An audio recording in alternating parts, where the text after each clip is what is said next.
Trump is no longer able to control the reaction from his own side. MAGA is fracturing, not because of Democrats, but because people who once believed in Donald Trump are now openly turning their backs on him after the Minnesota shooting. A strategist for Senator Rand Paul of the Republican Party, closely tied to the gun rights movement, openly rejected attempts to justify the shooting. He emphasized that carrying a firearm in the U.S. is legal and cannot be treated as a legitimate justification for the use of deadly force. This argument puts Trump in a political bind. For years, he relied on support from voters who strongly defend the Second Amendment. But in this case, his administration used that very principle to excuse violence, effectively alienating one of its most important political pillars. Even conservative media has begun to break ranks. A journalist from Red State, a site known for its firmly conservative stance, condemned information released by the Department of Homeland Security as inaccurate and lacking evidence. This dealt a serious blow to the Trump administration's efforts to control the narrative. When even friendly media outlets refuse to repeat the official line, Trump loses not only policy momentum, but also the media ecosystem that has long sustained his influence. Dave Smith, a conservative comedian and a voter who previously supported Trump, also emerged as a key voice in this backlash. Smith describes himself as a supporter of strict immigration control. Precisely for that reason, his remarks sent shockwaves through conservative circles. He called ICE out of control, power-drunk people, arguing that the agency is poorly trained and deliberately escalating violence in encounters with civilians. Shortly afterward, Dana Lush, a prominent conservative commentator, publicly rejected a core argument of the Trump administration, that the victim's lack of identification could somehow justify the shooting. Loesch stressed that not having papers cannot be treated as a death sentence.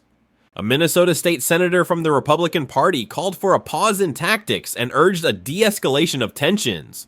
While the language was carefully chosen, the underlying message was unmistakable.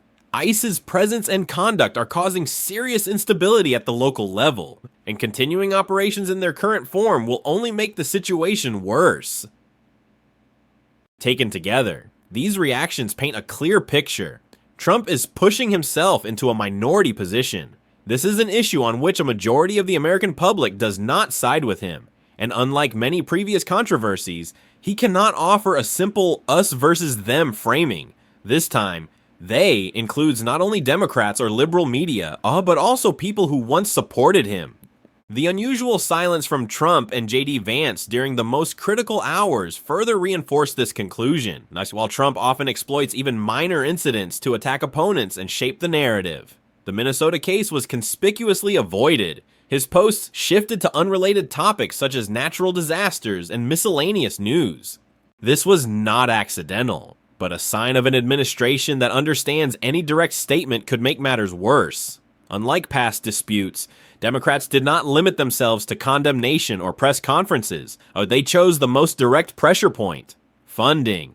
Senator Catherine Cortez Masto stated clearly that she would not support funding legislation for the Department of Homeland Security as long as the Trump administration continues to deploy federal forces that are poorly trained, poorly supervised, and increasingly confrontational toward American citizens. Soon after, Senate Democratic leader Chuck Schumer confirmed that this was not an isolated move.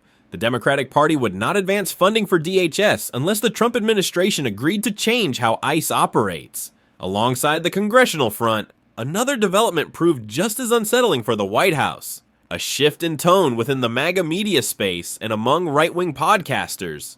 For years, these platforms functioned as amplifiers for Trump's message, helping him maintain influence beyond mainstream media. The Minnesota incident, however, created a visible fracture within that ecosystem. Andrew Scholl, another familiar figure in the conservative podcast space, expressed frustration over ICE agents wearing masks and lacking name tags, making identification and accountability nearly impossible. Joe Rogan, often seen as a symbol of alternative media broadly sympathetic to Trump, began publicly questioning the disclosure and concealment of information, not only regarding ICE, but also on other issues such as the Epstein files. Tim Dillon, known for blending conservative instincts with satire, went further, calling the current deportation campaigns clumsy, insane, and brutally performative. And some of these ICE raids are so barbaric and they're so crazy. And these like 19-year-old college students are being deported to Honduras and they've lived there their whole life. Again, it's wrong on its face. Like, it shouldn't be happening in the chaotic, insane way that it's happening.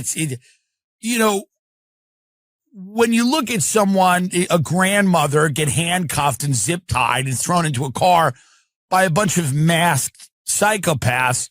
Dylan argued that arresting people who have lived in the U.S. since childhood and cannot even speak the language of the country they are being deported to is not effective law enforcement, but a display of power designed to project toughness.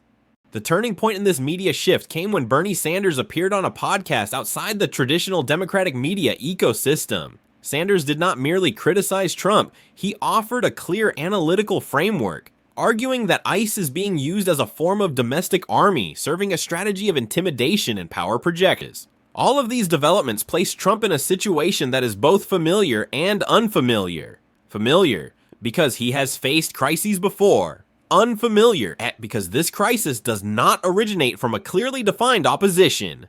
It emerges from the convergence of multiple groups. Conservative voters concerned about abuses of power, right-leaning media questioning moral legitimacy, and Democrats seizing the moment to tighten institutional accountability.